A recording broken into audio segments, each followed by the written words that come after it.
حضرت عمر رضی اللہ تعالیٰ عنہ کے دور میں قانون سازی۔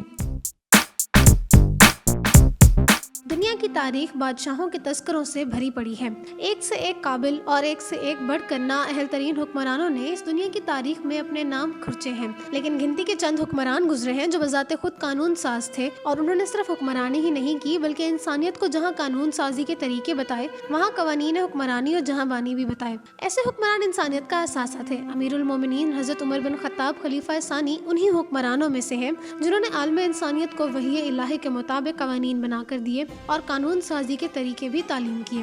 آپ صلی اللہ علیہ وآلہ وسلم نے فرمایا تھا کہ میرے بعد اگر کوئی نبی ہوتا تو وہ حضرت عمر ہوتے۔ دنیا کے دیگر بادشاہوں نے جو کچھ بھی قانون بنائے وہ اپنی ذات، نسل، خاندان یا اپنی قوم و ملک کے مفادات کے تحفظ کے لیے بنائے تھے، جبکہ حضرت عمر کے بنائے ہوئے قوانین میں خالصتاً شریعت اسلامیہ کے فراہم کیے ہوئے اصول و مبادی شامل تھے۔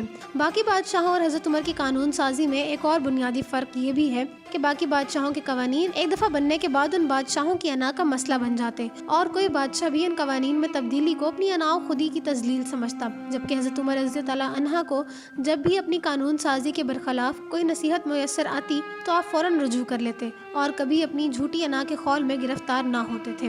یہی وجہ ہے کہ آج تک کل اسلامی مکاتب فکر میں آپ کے فیصلوں کو قانونی نظیر کی حیثیت حاصل رہی ہے۔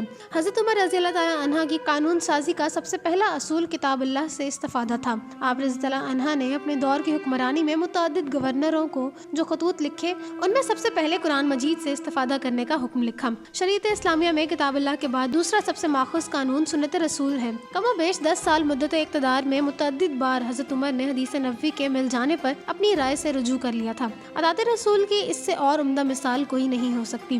حضرت سعید بن مسیب فرماتے ہیں کہ حضرت عمر نے ہاتھ کے انگوٹھے کی دیت 15 اونٹ مقرر کی تھی، جبکہ باقی انگلیوں کی مقدار دیت اس سے کم تھی۔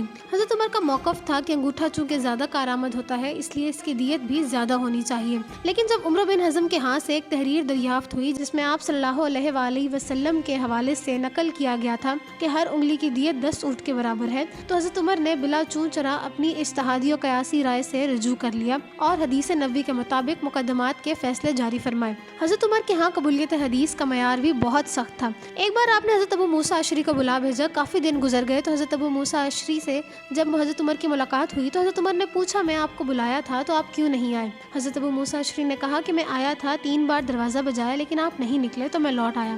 حضرت عمر نے وجہ پوچھی تو حضرت ابو موسیٰ اشعری نے اپنے اس عمل کے جواز میں حدیث نبوی پیش کر دی۔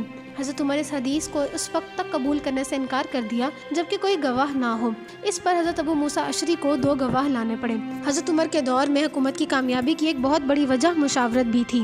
حضرت عمر کی مشاورت 2 وجوہات سے جداگانہ تھی۔ ایک تو ہر چھوٹے بڑے معاملے میں اہل رائے افراد کو جمع کر کے ان سے رائے لی جاتی تھی۔ ایک اعلان کرنے والا دارالخلافہ کی گلیوں میں یا ایھا الجماعت کے اعلان سے گھومتا چلا جاتا اور عمائدین ریاست مسجد میں جمع ہو جاتے۔ بعض مورخین تو یہاں تک خیال کرتے ہیں کہ حضرت عمر ذاتی اعتبار سے کوئی قابل ذکر اہلیت و قابلیت کے مالک نہیں تھے، لیکن ان کی مشاورانہ عادت نے انہیں اپنے بام عروج تک پہنچایا تھا۔ تاہم اس رائے سے اتفاق کرنا یا نہ کرنا ہر فرد کا اپنا جمہوری حق ہے۔ ایک بار جب حضرت عمر رات کو گشت کر رہے تھے تو ایک گھر سے فراق کے نغموں کی نسوانی آواز آئی۔ اگلے دن تحقیق کی تو معلوم ہوا اس عورت کا شوہر محاذ جنگ پر گیا تھا۔ آپ نے اپنی بیٹی ام المومنین حضرت حفصہ سے مشورہ کیا تو انہوں نے بتایا کہ شوہر کے بغیر 4 ماہ تک عورت صبر کر سکتی ہے۔ حضرت عمر نے اسی وقت یہ حکم جاری کیا کہ 4 ماہ کے بعد ہر فوجی کو جبری رخصت پر گھر بھیجا جاتا تھا۔ حضرت عمر ذاتی قیاس و اجتہاد سے بھی قانون سازی کرتے تھے، لیکن اجتہاد کا یہ عمل قرآن و سنت اور اجماع صحابہ کے حدود کے اندر ہوتا تھا۔ حضرت عمر کی اجتہادی رائے تھی کہ جب بھوکے غلام نے اونٹنی چوری کر کے کھائی تو ان غلاموں کی حد ساقط کر دی گئی، ان سے آقا سے 2 گنا توان وصول کیا گیا۔ حدود کا اجرا خالصتاً حاکم وقت کی ذمہ داری ہے، لیکن وسعت سلطنت کے باعث آپ نے اجتہادتاً یہ اختیار اپنے نابعین کو تقویض کر دیا، سوائے ان حدود کے جن کی سزا میں زندگی کا خاتمہ شامل تھا۔ امیر المومنین حضرت عمر بن خطاب کی یہ اصول قانون سازی آج بھی زندہ ہیں اور لوگ آسمان رسالت کے اس چمکتے دمکتے ستارے سے آج بھی روشنی حاصل کر رہی ہے۔